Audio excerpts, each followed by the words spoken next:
Disney Pixar, Monsters Inc., Christmas Laughs.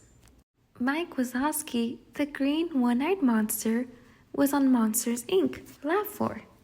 He couldn't keep from looking at the laugh meter. It showed all the laughs the monsters had collected by telling kids jokes. The laughs were turned into energy for the city of Monstropolis.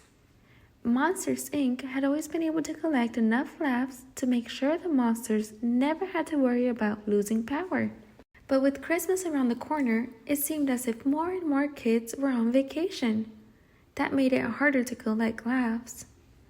Mike worried that there wouldn't be enough powers to light up the Christmas tree in the city center.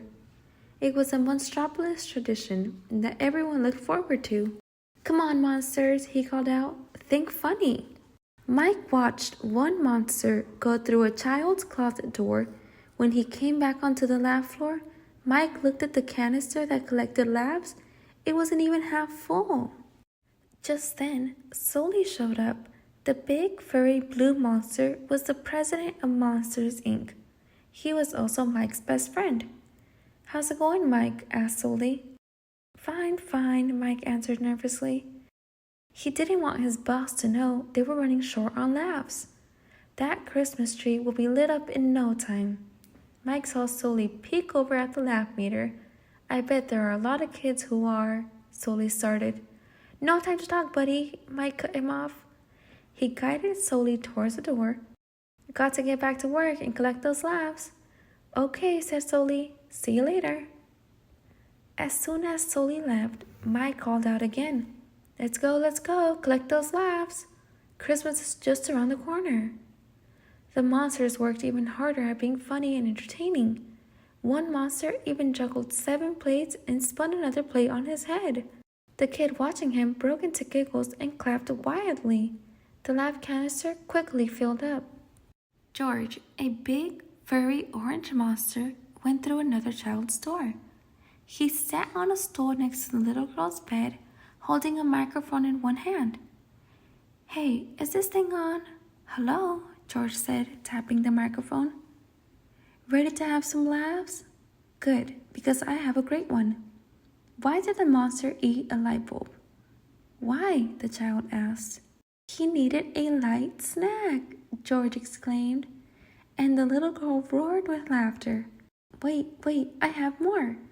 He told another joke that sent the child into giggles. On the laugh floor, Mike watched the canister outside the door fill up. "Nice work," Mike said when George had finished. "Thanks," George said. He and Mike looked up at the laugh meter on the wall. It was growing steadily, much to everyone's delight. The two monsters looked at another and smiled. "We actually might make our goal," Mike said.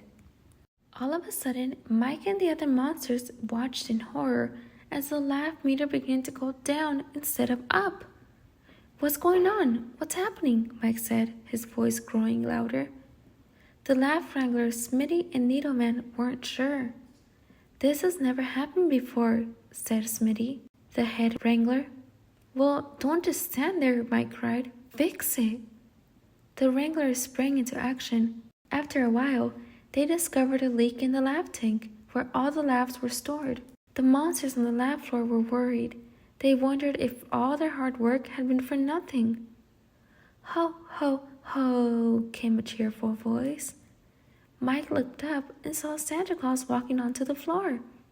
Then he realized it was Sully dressed in a Santa suit. "I'm just getting into the Christmas spirit," Sully explained. Then he looked around.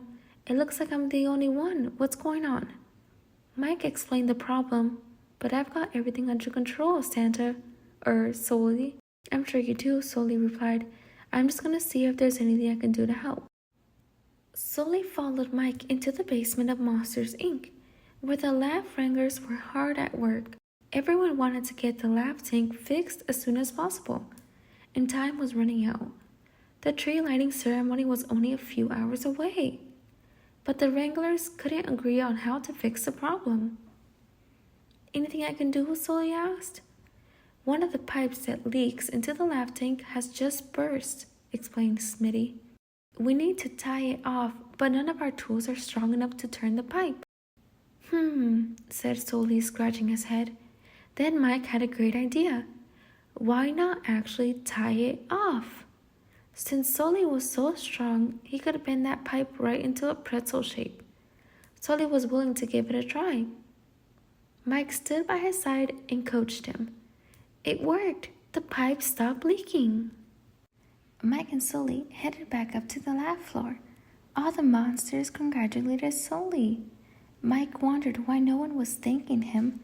It had been his idea, after all. But there was no time to think about that now. "We are back and running," Mike announced. "Let's make some laughs." All the monsters got to work.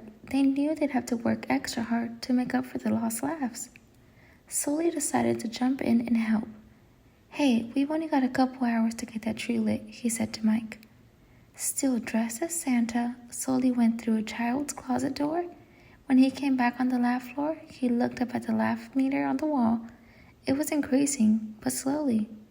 "We've got to make it," Sully whispered to Mike. Finally, the laugh meter was back up to the level it had reached before the leak. Sully looked at the clock on the wall and frowned. It was only 30 minutes until the tree lighting ceremony.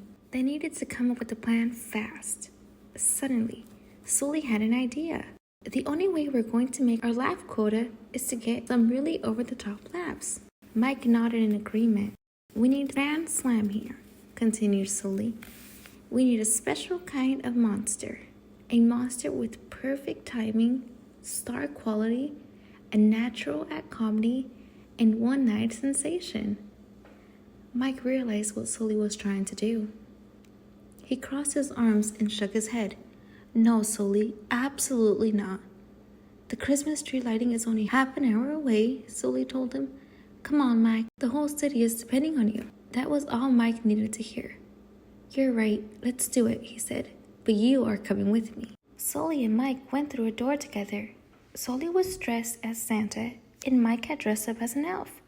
To their surprise, a sleepover was going on. Mike started with some of his best jokes. "Hey, Sully, I've got to walk 25 miles to get home." "Why don't you take a train?" Sully asked, playing along. "I did once, but my mother made me give it back," Mike said. The kids in the room laughed, but not as hard as the monsters had hoped. After a few jokes, Mike realized he'd have to try something else. He picked up a sack of toys Sully had brought in, but it was far too heavy for him. "Whoa," he exclaimed as he tripped. He landed upside down, and the sack of toys spilled out around him. He sat up with the doll draped over his head and a toy race car stuck to his foot. The kids roared with laughter. They begged for more, and Mike happily tumbled and tripped for them again.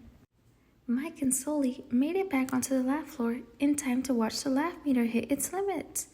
At the tree lighting ceremony, Mike and Sully stood proudly in the front of the crowd. Sully leaned over and whispered in Mike's ear, "You did a great job. Thank you." Mike smiled. "You know what I always say, funny doesn't grow on trees. When you got it, you got it. And I got it." Sully laughed. He was happy Mike had it and shared it. It was going to be a bright Christmas after all.